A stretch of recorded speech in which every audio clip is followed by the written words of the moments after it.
Hello everyone, welcome back to my channel. If you're new, I'm Chiara and I use books as a coping mechanism. So as you've noticed, a bit of change in scenery because I'm in the car waiting for my mom, and I thought, okay, what a better way to kill time than to talk about books and make a video. It's been a while since I made one, so I thought, it would be fitting. So as you've seen from the title of the video, I'm sure this video is going to be about the Devil's Night series. Now, Penelope Douglas is one of those authors, on the Olympus of bookstagram. So ever since joining the community, I've always known about her, even though I hadn't read her books. Then I approached, her bibliography, and I started with possibly the worst one to start with because the effect wasn't a good one. I started with Punk 57, and let's just say that I did not get the hype that bookstagram, gave me about this book. Then I moved on to Birthday Girl, which was okay. However, we're not here to talk about her bibliography, a complete bibliography. I'm here to talk about especially the Devil's Night series, because after reading those two books that I've mentioned, I kind of cooled off on reading her books because, I got that this was like what she wrote, and so since the effect was not, 10 out of 10, I said, okay, maybe let's avoid those books. But then someone recommended to me the Devil's Night series. I saw a reel talking about the Kiss Witch, I believe, and I was convinced. I was immediately convinced, and I said, okay, this might be something that, could be my cup of tea. And so I picked it up. Now, I want to say kind of a premise for this video is that we're, of course, in the field of dark romances, okay? So do not expect to find a rom-com, cute, fluffy, and gentle love, because these are not the books for you. However, when we're talking about dark romances, I personally rate the darkness, in the book based on how the male character treats his female lead. Because, you can be a mafia boss or just, one of those assholes who treats everyone badly and is kind, you say this man, is a red flag if he was real, okay? But if the same man does unspeakable things about other people but then treats his girl like a queen, not gentle but lovingly in his way, I don't have a problem with him. I don't have a problem with him, with the book, and I can grow to love the characters and the books. One of my favorite dark romances ever is Darkest Temptation, and I've talked about the series and the book in my channel, so if you want you can find the video, and that is a dark romance, but very, very dark. But Ronan doesn't treat Mila like he treats other people, okay? If the same man who is so cold and such an asshole with everyone is the same with his girl, then I'm sorry, but that's just not for me. Like, I can get past that, okay? I cannot empathize with him, I cannot fall in love with him, whatever, it's just a big fat no from me. So with this in mind, let's talk about these single books. So this is a series, and while every book deals with a different character, they are interconnected, so you cannot read, for example, Hideaway or Kills Witch before reading Corrupt, because the story is the same one. There's a plot that connects every book together, and that is the beauty of this series in particular, because okay, it is a dark romance and the focus is on the relationship and on this mud and whatever, but at the same time there's a plot in the end that thickens as you go through the books, and then you arrive in Nightfall and then Fire Night, and everything comes together. You get the full picture and understand every little detail that falls into place. That's one of the things that made me say wow, it made me appreciate this series even more. But my start with this series wasn't as idyllic or as the best, because Corrupt, man, it was a huge no for me, for the same reason that I've mentioned earlier, because we're presented with this community, with these high school teenagers who the name of the book is Corrupt, because we are presented with the darker side of the high school teenagers, what they do in their free time, during the Devil's Night, which is the night before Halloween, and everything that they do in the darkness. And the leads for this series are 4 boys. We have Michael, Damon, Kai, and Will. Now, they are the typical group of popular guy you see in high school that everyone wants to be with, and they're super cool, and they're athletic, and they're hot, and they're rich, because this is a rich community. And you see how they treat, like, every guy is different from the other, because Michael is not the same as Will. And at the same time, even if Kai and Michael are very similar in attitude, like if you probably see them on the streets, you kind of think they are similar, but they're not, and I want to highlight this, because Michael is like and Kai way better. Now, the reason why I was not so sold on Michael is that you can be an asshole to everyone. You hate your family, you hate your brother, you hate your father, you love your mother. A point for you. You can come across as cold and unapproachable, and this popular jock kind of character. But why give such a hard time to this girl that is in love with you? Like, it's so clear. And you get the relationship between Michael and Erika, you get from different points, in the past, in the present, and then in the past. But ever since you meet them, you see Rika in high school and you see Michael in high school, that's when their whole dynamic starts. You see that it's so clear that Rika is such a soft spot for him, and he knows, but at the same time, Rika thinks he hates her for the way he treats her. Like, he is so cold and such an asshole. I can't understand how the second part of their relationship, their dynamic, kind of unfolds, because they think that Erika did something to them, like, pretty bad. Like she betrayed their trust and whatever. In that case, I can understand that you're not as kind and loving toward that person, and even then they kind of toe the line, and then they go way past the limit. Over the line. You're so far past the line that you can't even see the line. The line is a dot to you. They go from hating her to burning her house, and I'm like, why? Why? Slow down. You cannot say I love her and I want her and at the same time go and burn her house. That's not how it works. So I'm not going to go into heavy details because I don't want to spoil, everything in a book. But this is their dynamic, and I get that they could be heavy enemies to lovers, but this is not enemies. Like, she does nothing evil, nothing against them. She just wants to live her life far away from them, and they kind of always are around her because of course they are hunting her, getting their revenge, whatever. But even before that, she's doing your thing. And then there's Michael, who plans his revenge against her, but at the same time he's there dreaming about her, wanting her, and I'm like, what are you doing? Why? So no, I'm not for this dynamic. It's not for me. And that's kind of funny, because when you read Corrupt and you're introduced to this character and this world, you're kind of like, oh, Damon is the most unhinged of them.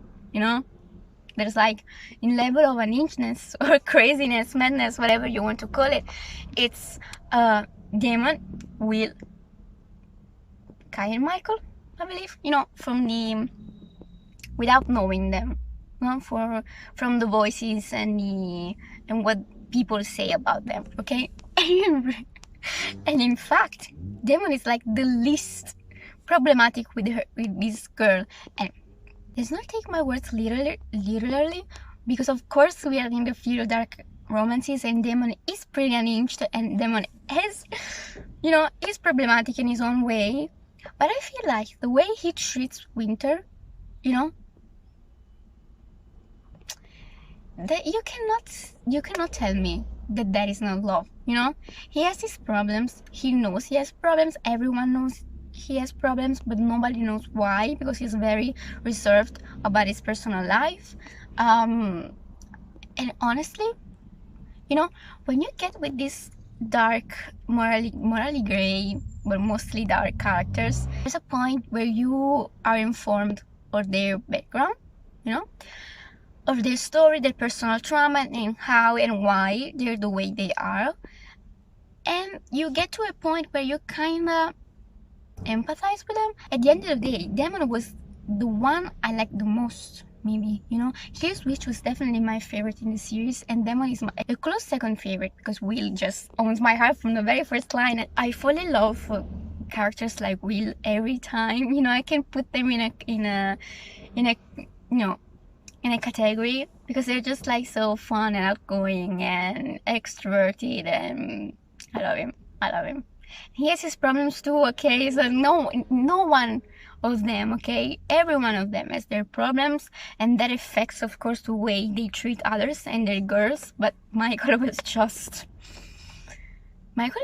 past the point of, morally gray. He was just like flat out toxic, like Misha and Ryan. 57, they just were, no, this is not dark. This is flat out toxic. So let's move on to Kai, who is the character, the male character and the main lead in the second book in the series, which is Hideaway. Now, since I, did not connect with Michael at all, I was kind of surprised. I was happily surprised with Michael, because he is a huge step up from Michael, honestly. Kai is maybe the more stable one among them, because he has his values, he has his moral, he's generally good. He has his dark side, and you get introduced with it as soon as the book starts.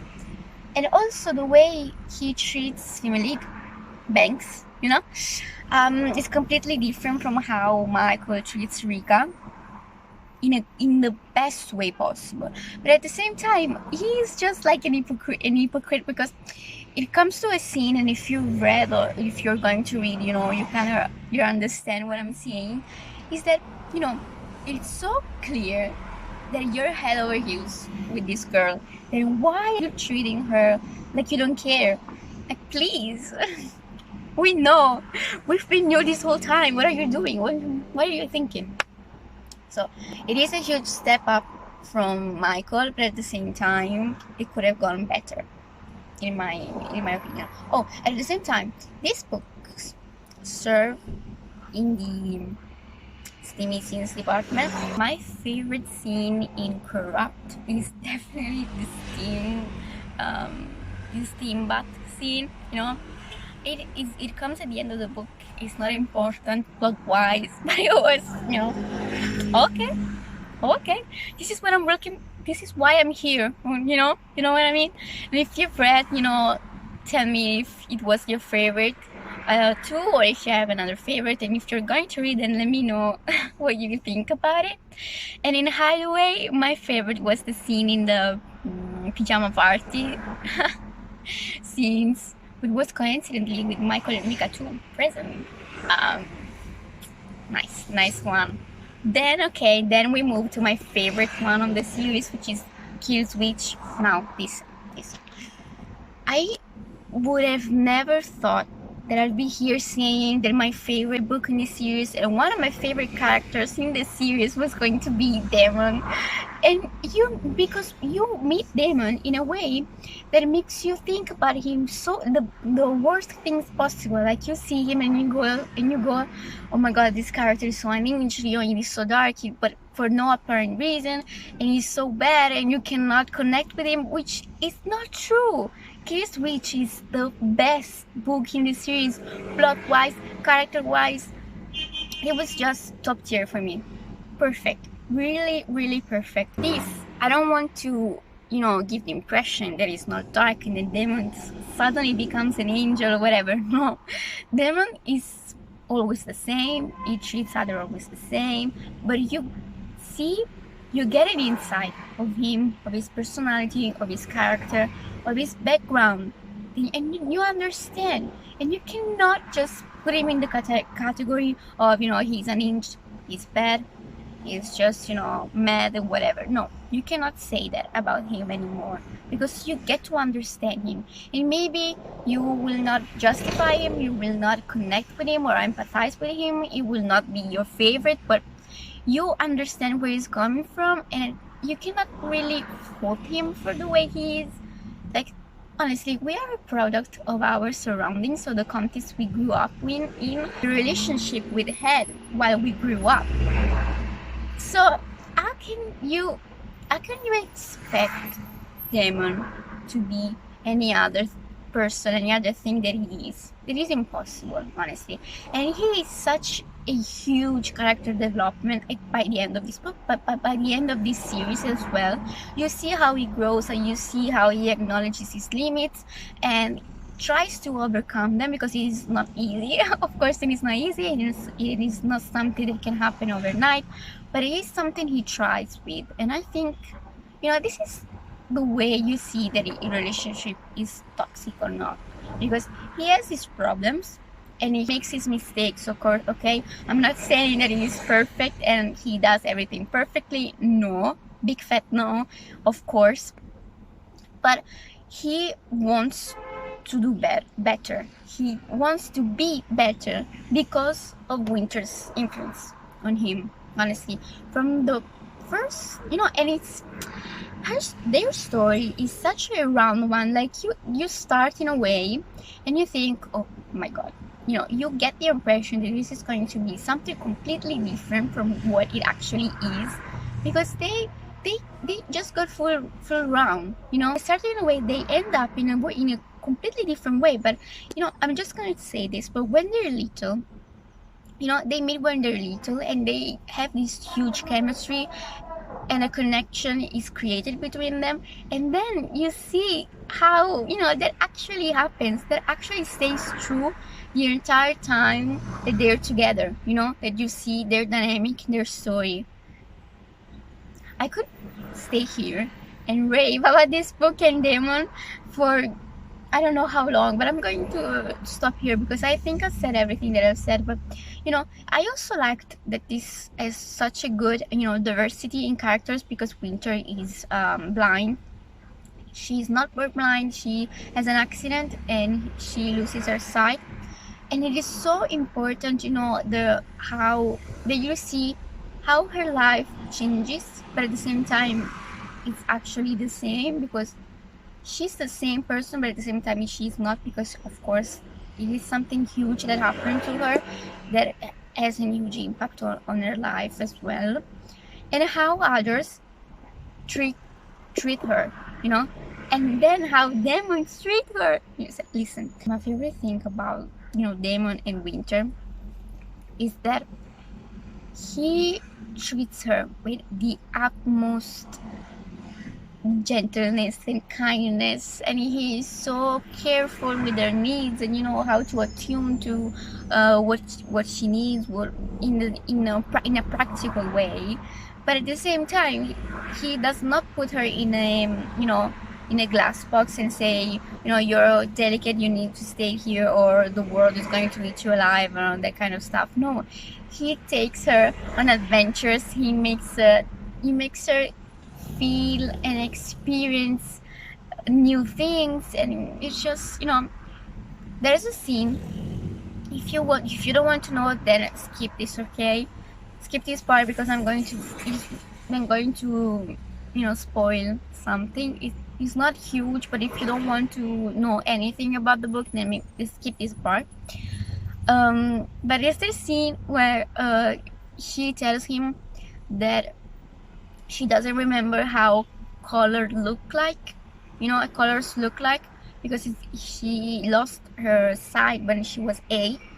And then he takes her on an adventure, and he makes her experience and feel the colors, from they do things, and to everything is associated a feeling and an experience, and to that feeling he associates a color. You say, when you feel this, then this is red, or this is black, this is yellow, this is pink, and whatever. And I thought it was just so beautiful that, like, this was supposed to be an unhinged male. Where has he gone? Where? I love him so much. I swear, he's such, he owns me, he owns my heart, honestly. But let's actually move on to my favorite character, who is Will. Now, Will's story is actually a very interesting one, because it happens time-wise, in a moment where certain dynamics were at the same time established and not. Because Will, ever since Corrupt, Will is kinda, been all over the place. He has lost his balance. He doesn't know what to do with his life. He's lost. He's lost. And then, nightfall begins, and you get the idea that Will is still, not sure of himself, not sure what he's doing, and so he kinda is the victim of the context you are presented with. But then, as the story develops, get an insight of him as a character, and you're like, so what have I lost? Like, what is going on with you? And you're there, wondering about a lot of things, about a lot of plot lines while reading Nightfall, because it creates the suspense, it creates the mystery. What is going to happen? What he's going to do? Why he's doing what he's doing? All this other stuff, which wasn't exactly the case with the other books, because the other books, were pretty straightforward. You knew where they started and where they were going to go. You know what I mean? But the plot of Nightfall was very interesting, and it keeps you at the edge of your seat, wanting to know what happens. And it's very, I really, really liked it. Honestly, it was, from the plot point of view, it was really interesting. And then, of course, we're going to talking about the character, which I already loved. And you see, and he's so sweet. He's such a sweetheart, and you see the way he treats, his female lead. They kind of go with a then and now perspective, present and past.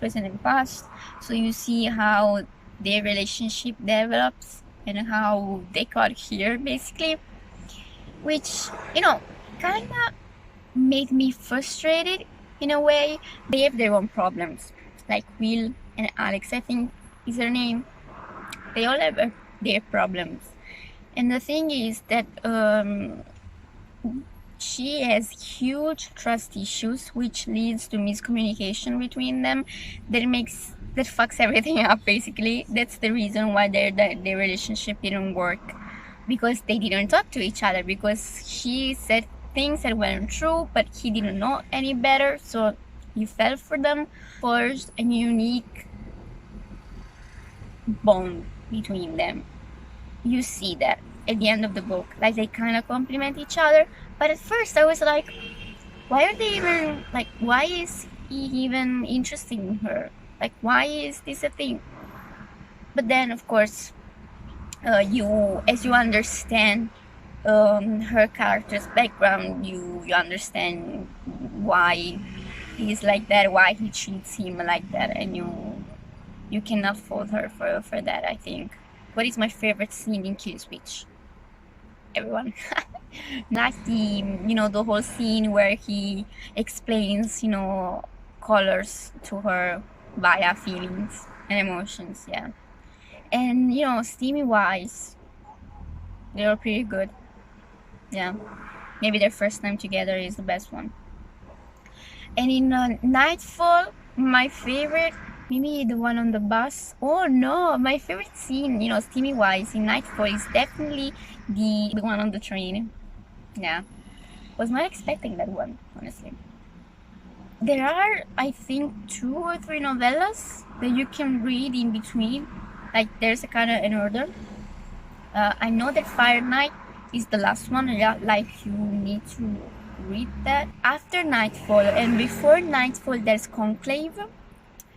And I think that's it. But if you go to Penelope Douglas' website, there are actually, you know, bonus scenes, deleted scenes from the other books, which, you know, is not something you need to do, but it's interesting if you like the characters. I think that's all I need to say about these books. I'm curious because this is such a popular series on Bookstagram, Book Talk, and everywhere. I get why it is so popular. I'm one of those people who liked it very much, but Penelope's, you know, bibliography as a whole, I still need to get through a lot of her books, which I'm not sure I will, because, you know, there's some things that I'm okay with reading. I don't have a problem with them, but there are other things which I'm not that okay with, and I know that she dabbles in them, so, you know, it would be unfair to her if I read something that I know I'm not going to like and then leave a bad review. You know, that's not fair. So yeah, I'm curious to know if you read this series. If you did, then who was your favorite? What was your favorite book and why? And if you didn't read the series, then are you going to have to read it after watching this video? Let me know in the comments. So that's it for today. I'll see you in my next video. Bye!